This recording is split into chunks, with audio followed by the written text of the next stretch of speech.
చూపించేస్తానండి. అలా ఒక ప్యాన్ పెట్టుకొని అందులో 2 టేబుల్ స్పూన్స్ ఆయిల్ యాడ్ చేయండి. తర్వాత మనం అందులోకి పోపు యాడ్ చేయాలండి.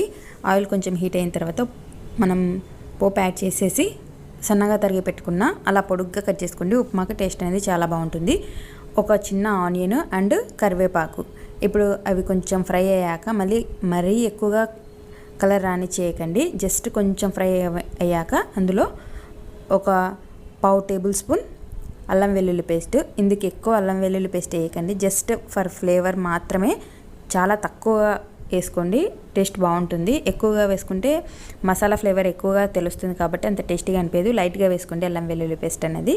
ఇప్పుడు మనము మన క్వాంటిటీని బట్టి నేనైతే 2 గ్లాసెస్, చిన్న టీ గ్లాసెస్ ఉంటాయి కదా, వాటితో 2 గ్లాసెస్ వేసానండి. అలా వేసేసి ఒక 2 మినిట్స్ ఆయిల్లో ఫ్రై చేయండి, చాలు, సరిపోతుంది. తర్వాత ఇప్పుడు మనము దానికి ఒక గ్లాస్కి 1.5